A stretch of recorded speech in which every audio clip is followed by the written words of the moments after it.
Royal Caribbean's unlimited dining package may seem like a great deal, but after trying it out for a couple of our cruises, we stopped buying it. Before you spend your money on it, here are 6 reasons why you may want to skip it. And surprisingly, I have not heard anybody talk about 2 of these points at all. I will also go over 3 unique circumstances when it does make sense to buy the dining package and show you some ways to maximize the value you get from it. Alright, let's quickly go over the cost factor, but from a completely different standpoint than what you normally hear. Most people compare the package cost to the standalone prices of specialty restaurants and think they're getting a great deal. So the usual math that you hear goes like this.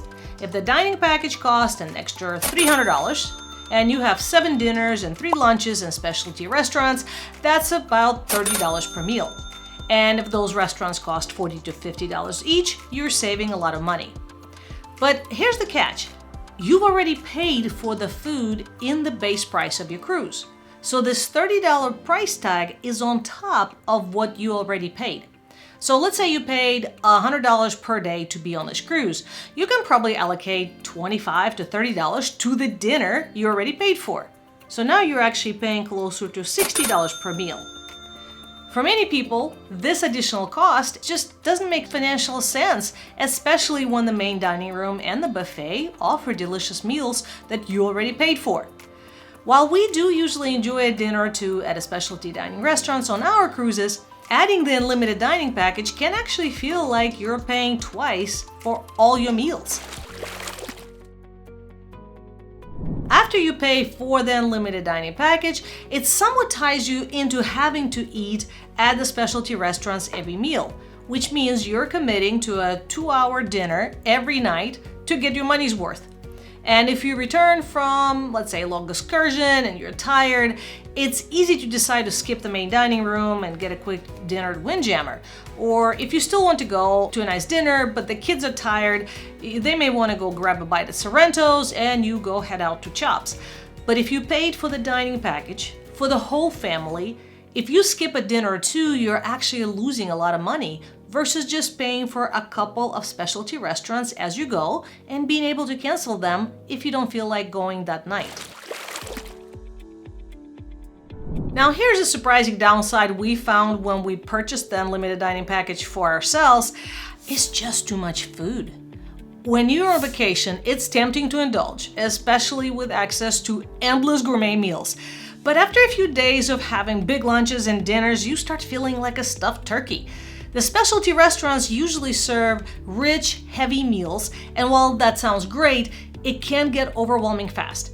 Just ask yourself, how often do you eat a 3 to 5 course meal for both lunch and dinner at home several days in a row? Probably not many. I found myself craving something lighter and fresher like a nice salad or simple bowl of fruit.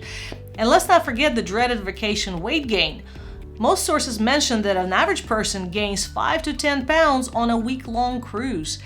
And from personal experience, I can vouch that it's a lot harder not to gain weight if you paid for a limited dining package and you feel the pressure to get your money's worth. Now let's talk about how the unlimited dining package isn't really unlimited. Sure, you can technically dine at specialty restaurants as much as you want, but there's some practical limitations. For example, you can, again, technically have 2 dinners a day at a different restaurant, but the system won't let you make 2 reservations close to each other, so you can't go have your appetizer at Chops and then go have a dinner at Hooked Seafood. It used to be that you could have unlimited entrees, but not anymore. The official policy is that if you want a second entree, there's an additional charge. Now I know sometimes the waiters will make an exception, but that's actually against the cruise line's rules. Also, there's a surcharge for certain venues like the Hibachi Grill at Izumi, where you have to pay an additional $15 per person in addition to what you paid for the package. Milkshakes at Johnny Rockets aren't included. So while the idea of the unlimited sounds great, in reality, there are just a few restrictions that can make it less appealing. Another major headache with unlimited dining package is making reservations. You'd think that paying extra would mean hassle-free dining, right? Well, think again. You cannot make reservations for specific times before you board, which means on embarkation day, you're running around trying to secure spots for your favorite restaurants. And trust me, it feels like trying to get concert tickets for a popular band. Stressful and often disappointing. The prime dining slots do fill up quickly, leaving you with just either too early or too late times.